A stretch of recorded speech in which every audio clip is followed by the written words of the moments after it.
Bonjour à tous, Jérémy Jost de l'Institut de l'élevage.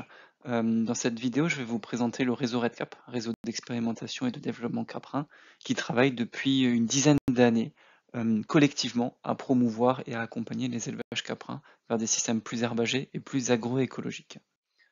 L'histoire a débuté dans les années 2010-2013 suite à la crise du lait de chèvre, où les acteurs de la filière caprine et des acteurs techniques se sont rendus compte que pour avoir plus de résilience face à cette crise économique, deux enjeux majeurs étaient à mettre en avant: plus d'alimentation à l'herbe dans la ration des chèvres et favoriser l'autonomie alimentaire. Fort de ces deux constats, l'interprofession caprine de Nouvelle-Aquitaine et des Pays de la Loire a mis en place le réseau REDCap pour à la fois créer des références, accompagner la transition des systèmes agricoles et diffuser largement les acquis de ces programmes. À partir de 2019, les enjeux du changement climatique sont également pris en compte. Le dispositif qui a été mis en place est un dispositif original de recherche appliquée qui cherche à répondre à des questions de terrain. Pour cela, il associe 120 éleveurs expérimentateurs et une dizaine de groupes d'éleveurs, ainsi que 12 structures techniques. Tout cela permet de prendre en compte à la fois la diversité des systèmes d'élevage présents dans la région, mais également des modes d'accompagnement.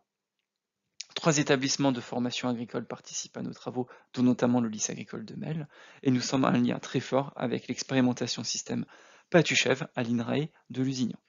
Le réseau REDCap et le dispositif Patuchèvre ont été construits de façon complémentaire et en même temps, afin de favoriser la remontée des questions de terrain vers les acteurs de la recherche, de favoriser la diffusion des résultats, mais également de pouvoir prendre en compte une plus grande diversité de pratiques. Le groupe technique se réunit au minimum 3 fois par an pour partager les protocoles et les réflexions en lien avec nos projets. Pour illustrer certaines actions qui ont été mises en place, prenons l'enjeu d'augmenter la part d'herbe dans la ration. Et donc notre histoire débute dans la prairie, puisqu'une des premières questions de nos éleveurs a été de déterminer quel était le ou les mélanges prairiaux à favoriser dans le contexte du Grand Ouest et de l'élevage caprin.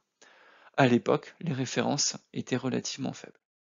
Pour apporter des réponses, nous avons mis en place à la fois des essais participatifs en ferme, en lycée agricole et à Patuchèvre. Ainsi, sur 10 années, 5 mélanges différents ont été implantés et suivis dans 57 parcelles et 181 diagnostics prairiaux ont été réalisés afin d'acquérir des références, des recommandations et l'avis des utilisateurs quant aux mélanges à favoriser. En lien avec cela, des visites et des échanges ont eu lieu avec les experts de la prairie cultivée à INRAE, mais également nous avons formé éleveurs et conseillers afin de permettre une véritable montée en compétences de tous ces acteurs qui valorisent en complément les nouvelles références que nous avons acquises collectivement. Ainsi, nous avons pu créer de nouvelles recommandations quant à la composition de mélanges prairiaux, mais également des méthodes d'accompagnement des éleveurs sur cette thématique-là. Une fois la question de la production d'herbes avancée, l'histoire se prolonge à la bouche de la chèvre, puisqu'il fallait travailler, et de nouvelles questions venaient sur la valorisation de l'herbe par les chèvres. Une des questions que nous avons traitées concernait la ration mélangée et comment faire ingérer des fourrages via une ration mélangée qui, de par nature, limite le comportement naturel de tri des chèvres, mais également limite la fibrosité physique de la ration. Ainsi, un réseau de 22 éleveurs a été mis en place, 352 tamisages et suivis ont été réalisés, et un outil d'aide à l'accompagnement a été réalisé en plus d'une synthèse technique. Concernant le pâturage, les freins à sa mise en place ont été nombreux. Pour apporter des réponses, des travaux de recherche et des essais ont été menés sur différents sites INRAE et à la station du Pradel. À partir de ces nouvelles références, nous en avons fait une synthèse technique et nous avons également couplé cela avec la mise en lien des résultats des essais analytiques avec les pratiques des éleveurs. Ceci nous a permis de proposer des recommandations. Nous avons également partagé les méthodes d'accompagnement que les différents conseillers et les différents éleveurs mettent en place sur la thématique du pâturage, et nous avons diffusé toutes ces connaissances via des fermes ouvertes.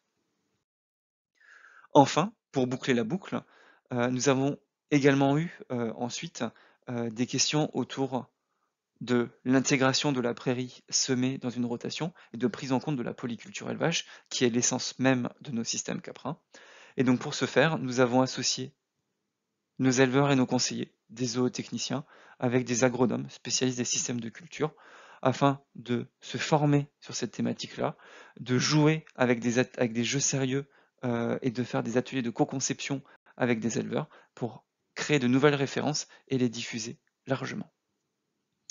Voici quelques exemples d'actions qui ont été mises en place et que nous avons largement diffusées durant nos 10 années avec une communication riche et diversifiée. Pour cela, nous avons utilisé des supports classiques comme des plaquettes, des guides techniques, la réalisation de fermes ouvertes, notre présence sur des salons, des formations pour les conseillers, mais également des interventions pour des éleveurs. Ces 10 dernières années, le numérique a pris une importance de plus en plus importante, et notamment les réseaux sociaux, où nous avons été fortement présents avec le hashtag Réseau RedCap. Et tous les ans, nous réalisons plusieurs interventions auprès de différentes classes et d'apprenants pour toucher et sensibiliser également les jeunes éleveurs.